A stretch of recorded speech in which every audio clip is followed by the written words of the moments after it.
રાજ્યમાં વેસ્ટર્ન ડિસ્ટર્બન્સની અસરથી ઠંડીનું જોર વધશે। હાલ કમોસમી વરસાદનું મોટું જોખમ ટળી ગયું। રાજ્યનું સૌથી નીચું તાપમાન નલિયામાં 12 ડિગ્રી નોંધાયું। ગાંધીનગરનું 16.7 ડિગ્રી તો અમરેલીનું 16 ડિગ્રી તાપમાન નોંધાયું। અમદાવાદનું લઘુત્તમ તાપમાન 17.8 ડિગ્રી રહ્યું।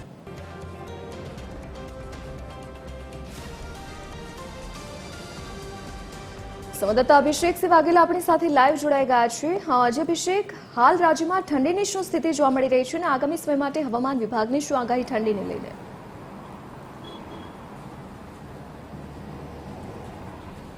બિલકુલ ધરતી, વાત કરીએ તો છેલ્લા ઘણા સમયથી વાતાવરણમાં મોટા ફેરફાર જે છે તે જોવા મળી રહ્યા છે ને જેનું મુખ્ય કારણ જ્યારે પવનો પોતાની દિશા બદલતા હોય છે, વેસ્ટર્ન ડિસ્ટર્બન્સ સક્રિય થતું હોય છે ત્યારે આ પ્રકારના ફેરફાર જોવા મળતા હોય છે। અત્યારે હાલની વાત કરવામાં આવે તો જે પ્રકારે કમોસમી વરસાદ અને માવઠાનું સંકટ હતું તે ટળી ગયું હોય, પરંતુ અત્યારે હાલ અમદાવાદની જ્યારે વાત કરવામાં આવે તો અમદાવાદમાં વેસ્ટર્ન ડિસ્ટર્બન્સની અસર જે છે તે જોવા મળી રહી છે। વહેલી સવારની વાત કરીએ તો વહેલી સવારે પવન સાથે ઠંડા કહી શકાય કે ભારે પવન સાથે ઠંડા પવનો જે છે તે ફૂંકાઈ રહ્યા છે।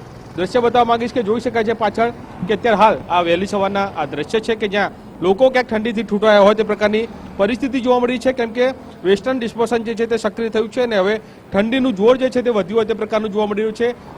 તાપમાનની જ્યારે વાત કરીએ તો લઘુત્તમ તાપમાનમાં પણ ધરગમ ઘટાડો થયો હોય તે પ્રકારનું જોવા મળી રહ્યું છે, કેમ કે સિઝનનું સૌથી ઠંડુ અત્યારે વાતાવરણ જે છે તે જોવા મળી રહ્યું છે। સાથે સાથે અત્યારે હાલની વાત કરવામાં આવે તો રાજ્યમાં કમોસમી વરસાદ અને માવઠાનું સંકટ તો ટળી ગયું છે, પરંતુ હવે ઠંડીનો એક નવો રાઉન્ડ જે શરૂ થવા જઈ રહ્યો છે તે પ્રકારની અત્યારે હાલ પરિસ્થિતિ જે છે તે જોવા મળી રહી છે। સાથે સાથે આપણે રાજ્યના વાતાવરણ એટલે કે લઘુત્તમ તાપમાનની જ્યારે વાત કરવામાં આવે તો સૌથી ઓછું તાપમાન નલિયામાં 12 ડિગ્રીની આસપાસનું તાપમાન નોંધાયું છે। સાથે સાથે અમદાવાદની વાત કરવામાં આવે તો અમદાવાદમાં 17 ડિગ્રી, ગાંધીનગરમાં 16 ડિગ્રી, ડીસામાં 14 ડિગ્રી, એટલે કે મોટાભાગના શહેરોના તાપમાનની જ્યારે વાત કરવામાં આવે તો તાપમાન 15 થી 20 ડિગ્રીની આસપાસનું તાપમાન જે છે તે નોંધાયું છે અને તેના કારણે થઈને ક્યાંક શહેરીજનો ઠૂંઠવાયા હોય તે પ્રકારનું દ્રશ્ય જોવા મળી રહ્યા છે। અમદાવાદની વાત કરીએ ત્યારે અમદાવાદમાં આજે વહેલી સવારની વાત કરીએ તો લોકો જે છે તે ઠંડીથી રક્ષણ મેળવવા માટે ખુલ્લા બાગ બગીચા હોય કે રસ્તાઓ હોય, જાહેર રસ્તા હોય ત્યાં દોડતા, ચાલતા અને યોગ કરતા, કસરત કરતા નજરે પડી રહ્યા છે। સાથે સાથે ગરમ વસ્ત્રો તરફ જે છે તે પણ વહી રહ્યા છે।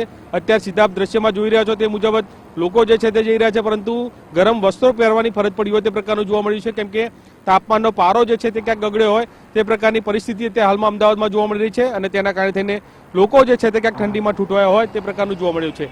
એટલે કે ધરતી સૌથી મહત્વપૂર્ણ છે કે હવે વેસ્ટર્ન ડિસ્ટર્બન્સ સક્રિય થયું છે અને જેના કારણે થઈને ઠંડીનો ચમકારો જે છે તે વધુ પ્રમાણમાં અનુભવાતો હોય તે પ્રકારનું જોવા મળી રહ્યું છે અને તેને લઈને અત્યારે હાલ રાજ્યની જ્યારે વાત કરીએ તો રાજ્યમાં પણ આગામી સમયમાં જે પ્રકારે હવામાન વિભાગ તરફથી આગાહી કરી છે કે આવનારા 24 થી 48 કલાકની જ્યારે વાત કરીએ તો તેમાં પણ 2 થી 3 ડિગ્રીનો ઘટાડો થાય તે પ્રકારની શક્યતા જે છે તે જોવા મળી રહી છે અને કમોસમી વરસાદનું તો સંકટ ટળી ગયું છે, પરંતુ હવે ઠંડીનો એક નવો રાઉન્ડ શરૂ થવા જઈ રહ્યો હોય તે પ્રકારનું જોવા મળ્યું છે, કેમ કે આજ વહેલી સવારે જે પ્રકારે ઠંડા પવનો જે છે ભારે પવનો સાથે ઠંડા પવનો ફૂંકાયા છે અને તેના કારણે થઈને અમદાવાદ સહિત રાજ્યભરના મોટાભાગના શહેરો જે છે તે ક્યાંક ઠંડીમાં ઠૂંઠવાયા હોય તે પ્રકારનું દ્રશ્યો અત્યારે હાલ જોવા મળી રહ્યા છે।